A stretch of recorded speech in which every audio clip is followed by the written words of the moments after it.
Sejam todos muito bem-vindos a mais uma batalha. Hoje vamos fazer o rescaldo da última jornada do campeonato e fazer uma breve previsão acerca da semana de Champions que temos pela frente. No Campeonato Nacional, o Futebol Clube do Porto continua no seu lugar. O seu lugar por direito próprio, o seu lugar porque tem sido mais forte, o seu lugar porque tem sido a equipa mais capaz.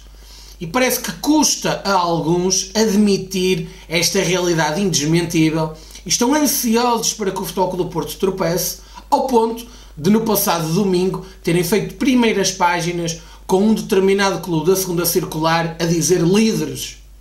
Felizmente, o futsal tinha sido campeão europeu e desta forma não puderam fazer primeira página apenas e só com a vitória do Benfica em Portimão. E portanto é importante que nós não percamos o foco, saibamos muito bem que as dificuldades são muitas, que as dificuldades são imensas e que nos querem efetivamente derrubar. E de facto, no passado domingo, previa-se um adversário muito difícil e previa-se um jogo muito difícil. O Futebol Clube do Porto tinha no passado domingo um dos jogos mais difíceis, do ponto de vista teórico, até ao final do campeonato. Uma deslocação à casa de um adversário forte, uma deslocação à casa de um adversário que está no seu melhor período da época, mas curiosamente, a partir do momento em que o Futebol Clube do Porto venceu com clareza, de forma absolutamente indiscutível, logo surgiram uns arautos, como o Sr. Jorge Batista na SIC, a querer dizer que o Chaves foi muito levezinho, que o Chaves foi muito molezinho na abordagem ao jogo. Está-se ele a esquecer que este mesmo Chaves jogou desta mesma forma e também sofreu estes golos no jogo em casa frente ao Benfica. Aí o Sr. Jorge Batista esqueceu-se e aí o mérito tinha sido todo do Benfica. Neste caso, tinha existido muito de mérito da parte dos Chaves. Mas relativamente a essa excelente vitória do Futebol Clube do Porto em Chaves, queria destacar aqui alguns pontos.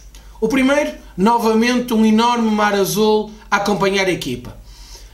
O estádio municipal de Chaves estava cheio de adeptos do Futebol Clube do Porto, inclusivamente nas bancadas de sócios dos adeptos do Chaves, claramente percebia-se a existência de muitos portistas e, portanto, este é mais uma vez um sinal de confiança total dos adeptos nesta equipa e neste grupo de trabalho.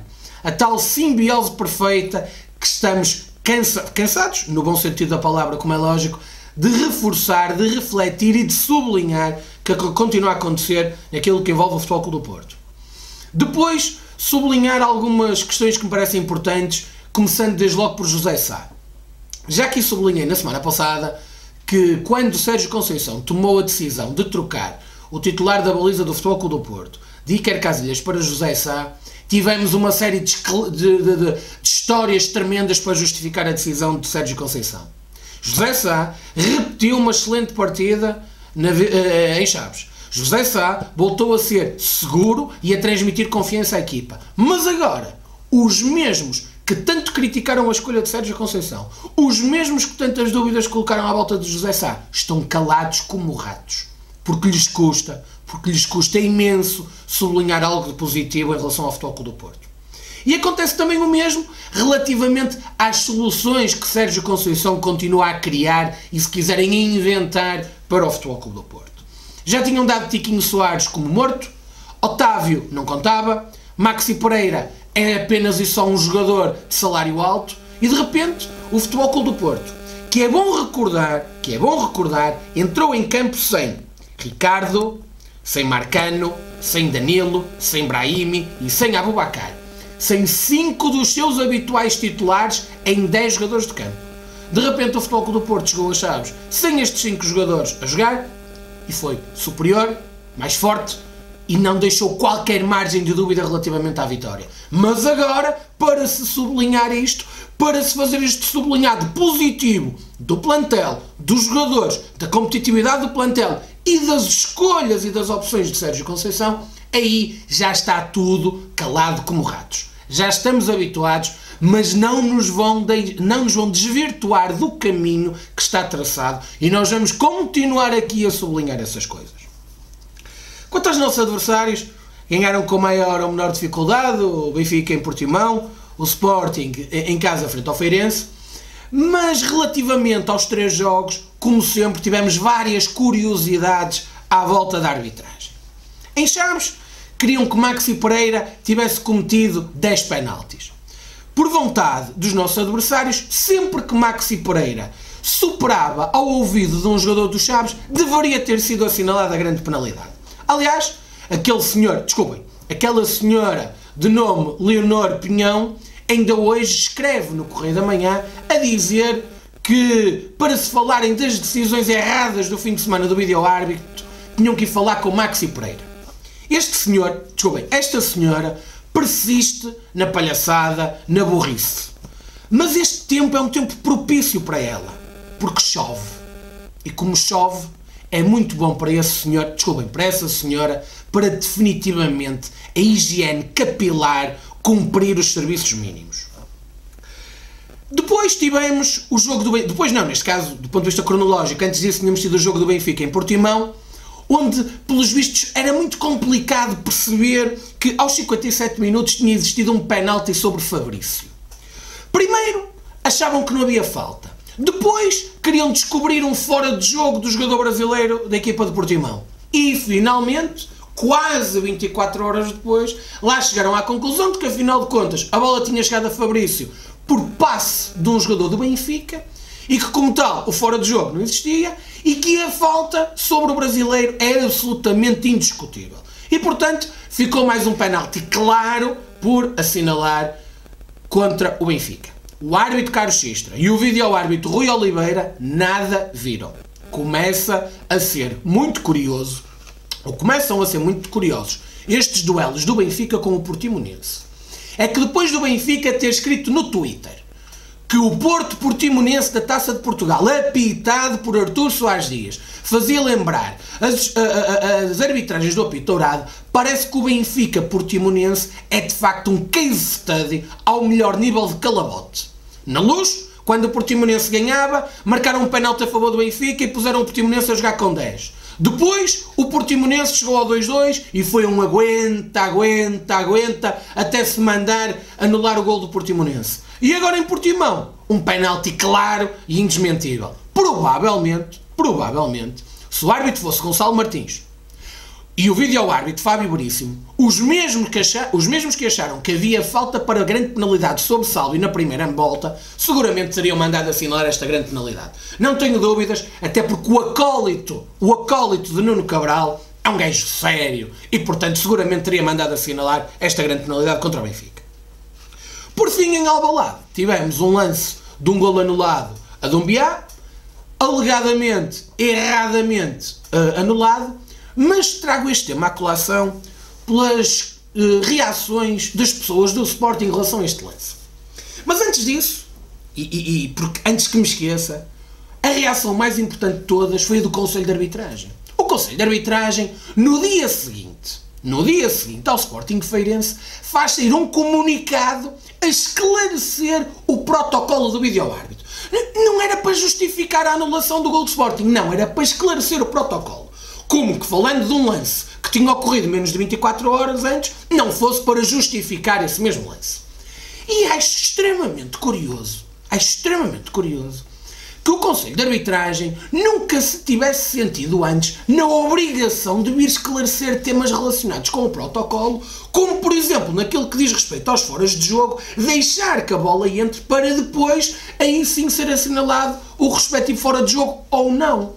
É que se tivessem feito isso, se tivessem a mesma matriz de comportamento, seguramente teriam lançado um comunicado após o Futebol Clube do Porto Benfica, em que, fica para a história, aquele golo anulado a Herrera como o mais ridículo golo alguma vez anulado em Portugal.